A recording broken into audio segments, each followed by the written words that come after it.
And this is a fractal boundary. This is a test of intelligence, because the thing in itself cannot be rationally beheld. You know, the enzymologist J.B.S. Haldane once said, he said, the world is not only stranger than we suppose, it's stranger than we can suppose. That to me is a dizzying thought, and obviously true. So what we want is a model true to the stranger than we can suppose, but not so alien that there is no emotional or spiritual support in it for the enterprise of being human. How do we do that? How do we inculcate the unspeakable mystery of the transcendental object at the end of time with the mundane nexus of real occasions that happens to be our own existence? To my mind, the answer is it lies in the ability to assimilate paradox. And that means you have to transcend the idea of a closed logical system. You have to live with the idea that there is no intellectual closure. This is, in fact, the door marked freedom, but you've been taught that it's the door marked madness. To live in the light of paradox. Things cannot be, we are taught, both A and B simultaneously. This is Aristotelian logic. A is A. This is as old as thought in the West, but it has to be overcome. And in the felt presence of the moment of immediate experience, it is overcome. The mystery does not lie far. It lies in the immediate moment, in the act, the fact of being. The only time we really confront this is in the psychedelic experience or other moments of extreme epiphany. The model that I have come to wrap around all of this, because I think it's simple and straightforward and it leaves plenty of room for people to add their own filigree, is a dimensional model. God forbid, a mathematical model. But it works something like this. I mentioned earlier that our senses have evolved as a threat detection device and have sort of crunched us down into three-dimensional space. The shaman, wherever and whenever he or she does their shamanizing, the shaman is a person who is able to transcend the dimensional confines of cultural existence. They know more than the people they serve.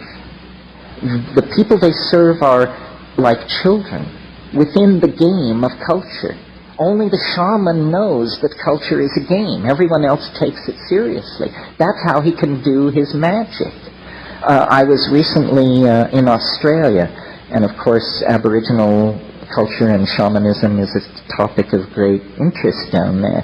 And I learned, maybe some of you already knew this, that the term for shaman among English-speaking Aboriginals, of whom there are many, some who have spoken it for several hundred years, or over 100 years anyway, the term for shaman is simply clever fella. And if someone says, I am a clever fella, they are making a professional claim of great weight. But I love that, because it says it all. You know, a clever fella. When I was in the Amazon in my exploring days, we would go up these rivers to these bare-assed folks and to spend time with them. And the people would want to, touch the outboard motors and look at your camera equipment and the butterfly nets and gather around, open-faced, totally innocent. You could always tell the shaman, because first of all, he usually didn't come out to see who was there, even though no one ever came. Even though these people had visitors once every 6 months, the guy who wouldn't come out of his hut for the only event in 6 months was inevitably the shaman.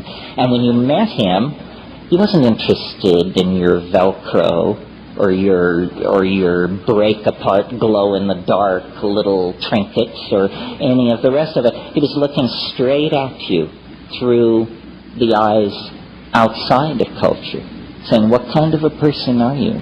Are you a fool or are you a clever fellow?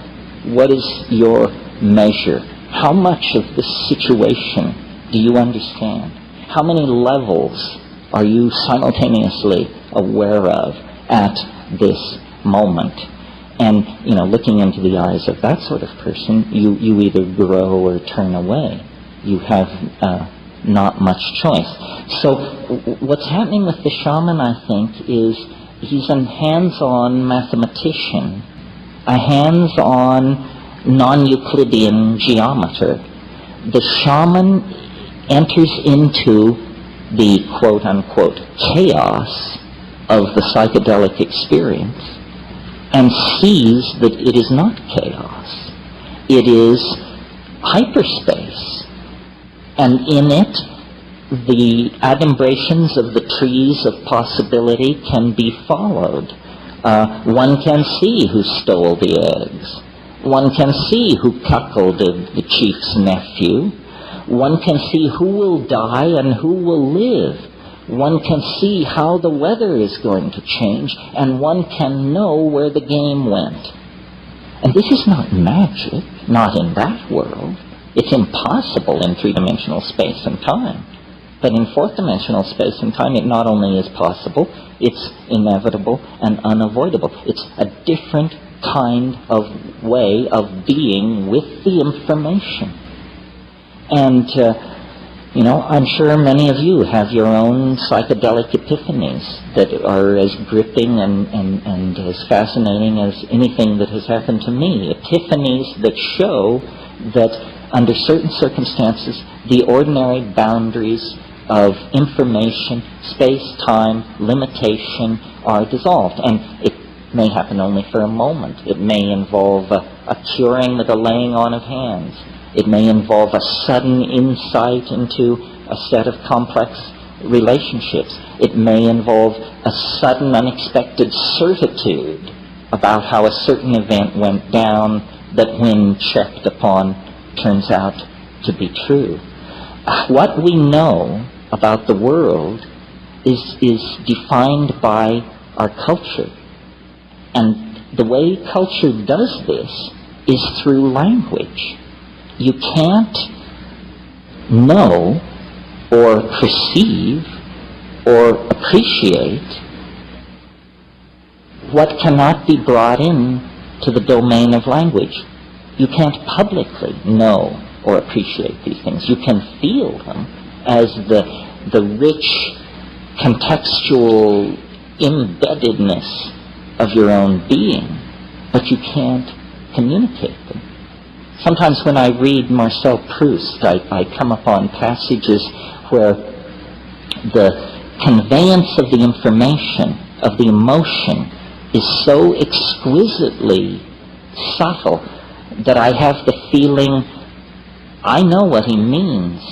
I felt this, but I never dreamed I would ever see it in print or have a thought about it that I could share with anyone else, because it is so subtle. So the challenge to all of us, I think, is not this one-dimensional chasing after of answers. This is a fool's game, but an actual stepping back to gain perspective and to realize, salvation is always available. It's in the moment. It's an act of understanding. It doesn't come down through a lineage.